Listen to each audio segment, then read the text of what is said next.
Olá, eu sou Verusca Goiking e esse é o programa Como Viver de Renda Fixa. E hoje a gente amanheceu com uma novidade aí nos jornais Estadão, Valor Econômico, trouxe a informação de que o FGC teria sim votado e aprovado com unanimidade uma mudança aí no limite para garantia dos investimentos em renda fixa. E para falar um pouco mais sobre esse assunto, quais os impactos que isso deve ter nos seus investimentos, a gente recebe, como toda semana, Roberto Indec, analista-chefe da Rico Investimentos. Tudo bom, Roberto? Tudo bem? Tudo ótimo. Bom, a gente não tem ainda essa aprovação do CMN, né, do Conselho Monetário Nacional, mas os jornais já trazem essa informação dada como certa, porque na semana passada a gente teve alguns burburinhos em torno disso, o FGC não comentou, a gente inclusive está atrás do FGC para tentar confirmar essa informação, conseguir alguma coisa com eles, mas até agora eles não retornaram os contatos telefônicos, mas temos essa informação de que foi aprovado em Assembleia Geral Extraordinária por unanimidade, e aí ele teria um limite de 1 milhão por investidor. Como que vai ficar isso? Qual que é o impacto para o investidor? Muda essa relação de segurança quando ele vai escolher o CDB, LCI, LCA? Verusca, um final de ano muito agitado, né? Papai Noel está chegando, o Réveillon também, mas os trabalhos têm sido bastante intensos, né, em relação não só, possivelmente, essa discussão aí de mudança do FGC, mas a gente vê nesses últimos dias muitas novidades vindo do STF, do Supremo, né? Discussão que envolvia a reforma da Previdência aqui no Brasil, a princípio ficou para fevereiro. Reforma da Previdência, bem verdade, que foi aprovada na Argentina, não tem nada a ver uma coisa com a outra, mas a gente vê que tem um final de ano bastante intenso, né? Com muita novidade, algumas discussões nos Estados Unidos com reforma tributária podendo ser aprovada hoje, enfim, então tem bastante assunto para a gente comentar. E sem dúvida alguma, um dos principais assuntos é essa questão do FGC. O Fundo Garantidor de Créditos. É um ponto muito interessante, porque isso foi divulgado na tarde de ontem no Estadão, hoje de manhã uma matéria do Valor, como você bem disse, só que a resolução só vai ser aprovada, ou potencialmente poderá ser aprovada, na reunião do Conselho Monetário Nacional nessa quinta-feira, dia 21.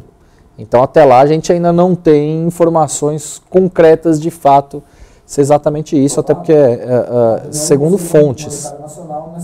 Né? Então, vou pedir só para a produção diminuir o retorno aqui no estúdio. Obrigado.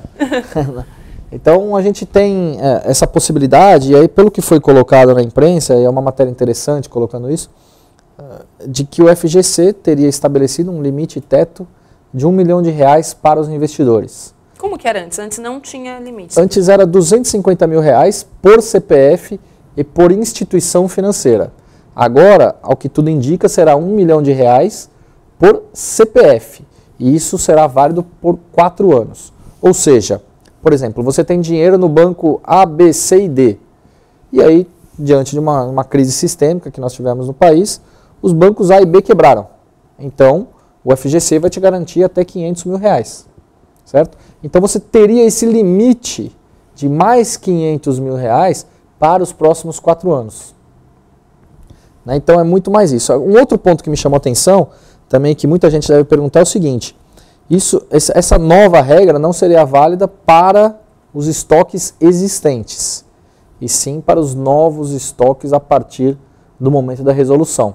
Claro que a gente tem que aguardar para ver se vai ser a partir desse momento, a partir de 1º de janeiro de 2018, mas eu acho que são ideias que têm sido trazidas, têm sido discutidas aí fortemente, e é importante. Sem dúvida alguma são mudanças bastante relevantes em que a gente deve ficar atento. Não que o investidor, a partir desse momento, ele precisa ficar extremamente preocupado, porque o que eu vejo nessa situação é muito mais uma questão de preocupação em relação a uma crise sistêmica, o que a gente não acredita que aconteça isso no curto, nem possivelmente no médio prazo, no longo prazo só Deus sabe, né? Isso aqui no nosso país. Se a gente levar em consideração, estava olhando no FGC, quais foram os últimos, inclusive no site do FGC, Verusca, se a gente puder dar uma olhada aí, eu estava dando uma fuçada, inclusive eles mudaram todo o layout do site, eu achei que ficou bastante interessante, pedi para a produção colocar a tela da Verusca aqui com o site do Fundo Garantidor de Créditos. Dá para colocar aí? É interessante para que a gente mostre, olha só, é um site totalmente novo, que mostra exatamente o que é FGC, e aqui o mais importante de tudo, não o mais importante, né, mas o ponto que eu queria chegar, aqui no finalzinho do lado direito, você tem qual a evolução dos pagamentos e garantias dessas últimas 8 instituições financeiras. Ou seja, são nomes alguns um pouco conhecidos, outros um pouco menos, mas que a gente possa lembrar, Verusca, recentemente aí, Banco Cruzeiro do Sul, Banco Prosper, BVA, que são bancos que eles muito mais tiveram intervenção do Banco Central, muito mais por uma questão que, pelo que foi divulgado, uma questão de corrupção em si, não foi por má administração, não foi por um problema sistêmico do nosso país. Não foi uma crise que poderia afetar diversos bancos no efeito aí dominó. Exatamente. E eu acho que é esse efeito, tal efeito dominó, que a gente deve ficar muito mais atento com essa nova resolução que deve ser aprovada no Conselho Monetário Nacional, na reunião, na quinta-feira, dia 21. Só lembrando que nós estamos ao vivo no Facebook. Se você tiver alguma dúvida sobre essa mudança no FGC, manda sua pergunta aqui para o Roberto Indec. Então, pelo que você me falou, então, vai ter um prazo, né, para esse pagamento de 1 milhão. Então, no caso de uma crise sistêmica, em que um banco fosse quebrando um atrás do outro, cada pessoa teria no máximo 1 milhão garantido, se você tivesse. Além disso, corre o risco de perder. Sem dúvida, sem dúvida. Eu acho que isso leva para um ponto mais interessante ainda, né?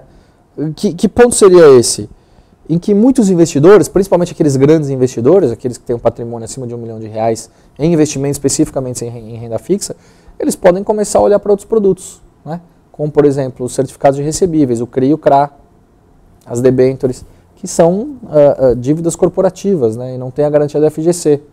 Então, talvez a gente possa trazer um pouco mais de liquidez, olhar com um pouco mais de carinho para esses outros ativos, e que são ativos interessantes também, né? E quem sabe isso acaba trazendo um pouco mais o varejo para esses produtos. É aquilo que eu estou falando. Eu não vejo uma crise sistêmica na iminência de acontecer aqui no nosso país no curto e médio prazo. No longo prazo a história é outra.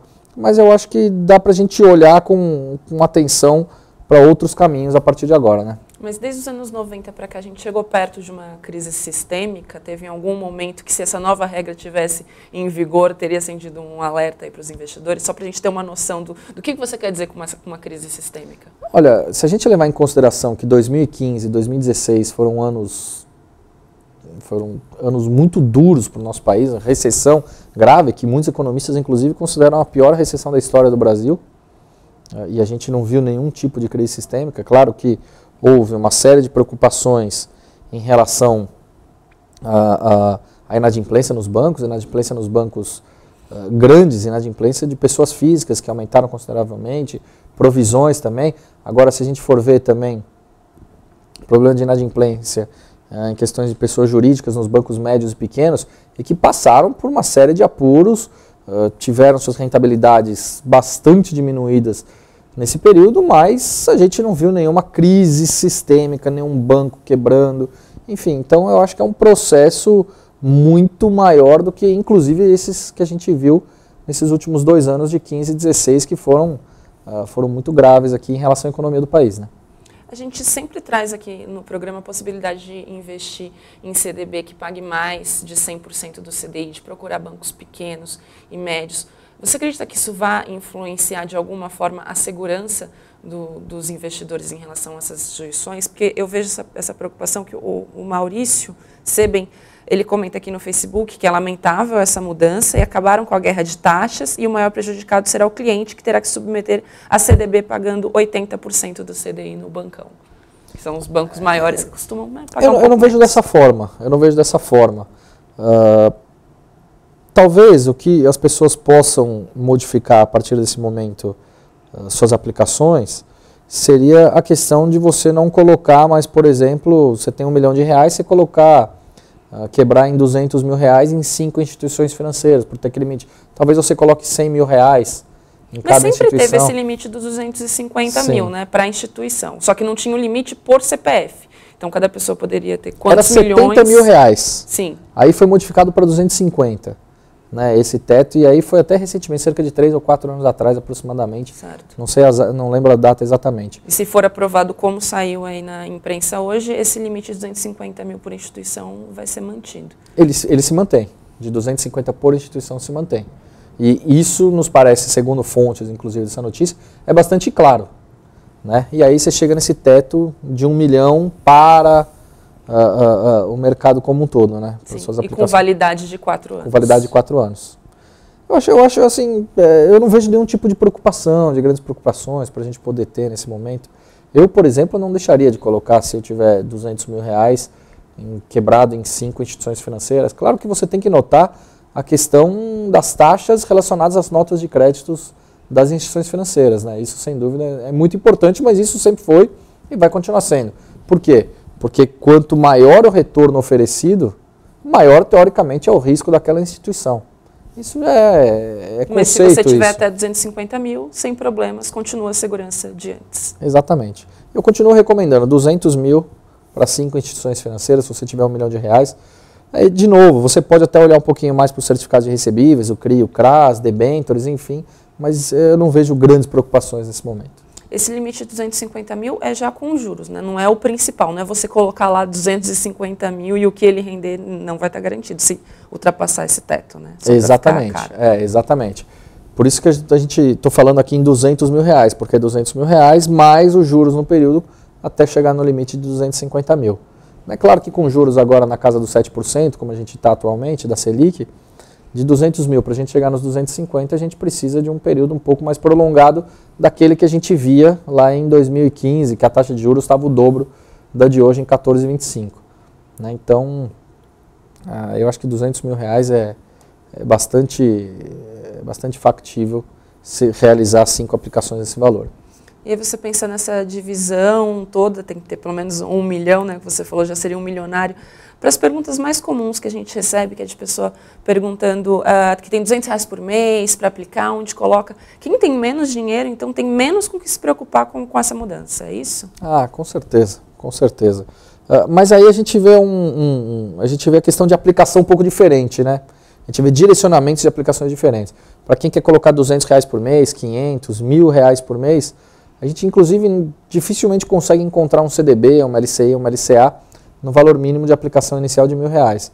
E aí o direcionamento realmente acabaria indo para o Tesouro Selic, né, que é uma aplicação em que você tem aí o rendimento diário, o risco também é extremamente baixo, por ser o governo federal, o Tesouro, né, como queira. Embora não tenha garantia do FGC. Embora não tenha garantia do FGC. Mas ainda é seguro. Sem dúvida. Falando sobre essa segurança, tem gente desacreditada. O Charles Silva está falando que a garantia do FGC é tão legítima quanto os recibos do Lula. Não, é bastante, a garantia da FGC é bastante segura, sem dúvida alguma, né? Eu mesmo passei por isso, como a gente estava citando o nome de alguns bancos aqui que tiveram intervenção do Banco Central recentemente, como o BVA e o Cruzeiro do Sul, e a gente viu que esses clientes foram ressarcidos na época, era 70 mil reais, não do Próspero, mas do BVA e do Cruzeiro do Sul, esses clientes foram ressarcidos na sua integralidade, de 3 até 6 meses. Então é um caso diferente. Desacreditado, você pode ficar com outras questões, como do STF, enfim. Cabe com a política, e tudo bem ficar exatamente. Desacreditado, mas o FGC, mesmo com essa mudança, ainda mais para quem não alcançou o status de milionário, todas as conversas, os programas que a gente trouxe até aqui, não muda nada, a carteira, inclusive, que a gente comentou na semana passada, aquela distribuição que você falou, todas as perspectivas seguem Não muda nada, eu acho mantidas. Que as perspectivas para 2018 seguem iguais, independentemente dessa mudança de regra do FGC nesse momento ou não. Na distribuição também, além das perspectivas. Também. Vamos manter, acho que segue o jogo, e aí aquela questão que você colocou, né, para a gente ter uma quantidade de clientes com patrimônio acima de 1 milhão de reais, muitas vezes esse cliente não necessariamente ele tem todo o dinheiro em renda fixa e em instituições financeiras de médio e pequeno porte, né, muito mais um patrimônio muito mais diversificado, vamos chamar assim. Mas mesmo que tenha, eu não vejo muitos problemas nesse momento, até porque, de novo, estoques passados não deverá ser incluso nesse limite novo. O dinheiro que você tem hoje, novo, ainda que seja aprovado, regulamentado dia 21, saindo do Diário Oficial dia 22, não entraria nessa nova regra. Não, a princípio, pelo que foi divulgado na imprensa, ainda não. Sim, e normalmente eles não é uma lei, quando tem alguma mudança, ela não pega ali o período anterior, né? Sim, até uma das preocupações com aquela questão da LCI e da LCA, né? Vamos tributar a LCI e a LCA, que foi discutido pelo senador Romero Jucá lá em 2015, enfim. E aí muita gente começou a ficar com essa dúvida, mas o que vai ser tributado? Se é estoque antigo, se é dinheiro novo, se são as aplicações a partir de um determinado período, porque o ano fiscal é diferente do ano do calendário. Enfim, tinham todas essas dúvidas e no final das contas isso aí acabou sendo disseminado porque nem tributados foram as LCIs e LCAs. Né? Então, a gente precisa esperar a primeira resolução, vamos ver o que virá de fato nisso e aí entender as regras do jogo para começar a jogar o jogo corretamente. Né? Certo. E para aquele pessoal que já tinha insegurança de sair da poupança com essa novidade, às vezes fica com mais medo ainda. A poupança da FGC também, né? Sim. A poupança da FGC e a poupança teve o confisco no início da década de 90. Então a poupança tem risco também, como qualquer outro investimento. Alguns mais, outros menos, mas em função dessa regra específica da FGC, não vejo nenhum tipo de razão para se manter na poupança ou para sair da poupança, especificamente em função dessa notícia. A nossa recomendação é sempre que saia da poupança porque os rendimentos são muito ruins.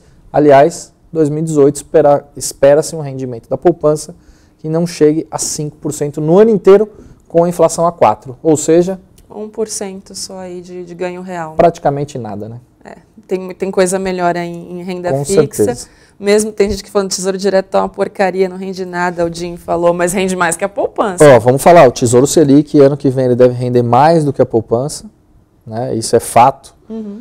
E o Tesouro IPCA, principalmente para quem está olhando 2024, que é o primeiro vencimento que eu indico, ele tem pago aí taxas acima de 5% ao ano mais inflação, que é um belo rendimento em termos de ganho real. Sem dúvida alguma, em poucos lugares do mundo você vai encontrar 5% de ganho real com riscos extremamente baixos.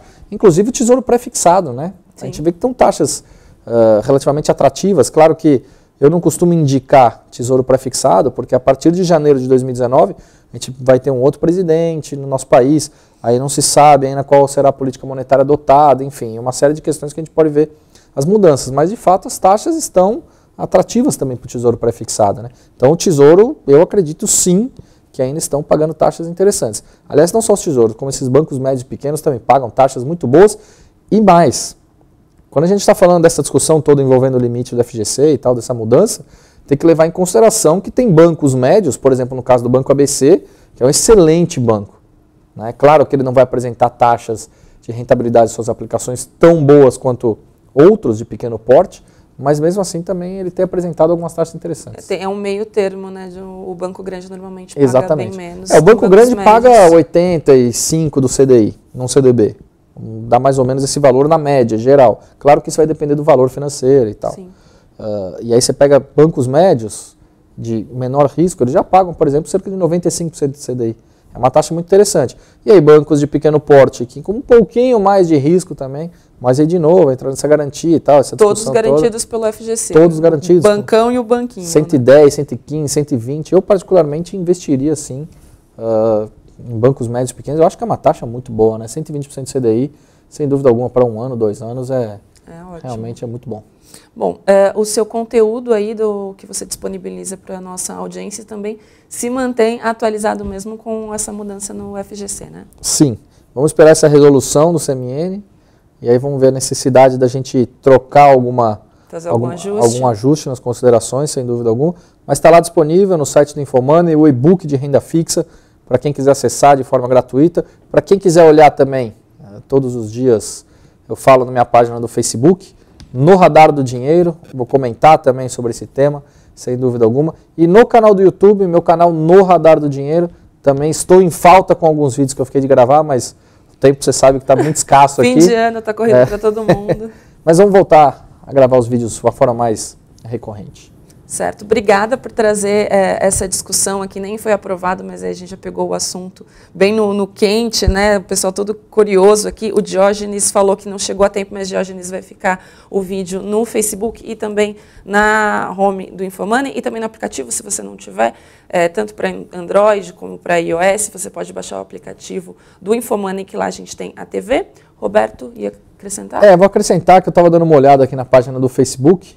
E aí o FGC também tem página no Facebook. Sim. Vai lá, Fundo Garantidor de Crédito, tem poucos seguidores, uma página nova, mas quem quiser um pouco mais de conteúdo, saber como funciona um pouco mais a instituição, é interessante, fica o convite. E a gente continua aí tentando contato com o FGC para ver se eles confirmam essa informação. Vocês podem acompanhar aí o noticiário no site do Infomoney, que a gente vai continuar ao longo do dia repercutindo essa notícia. Obrigada pela audiência, até a semana que vem.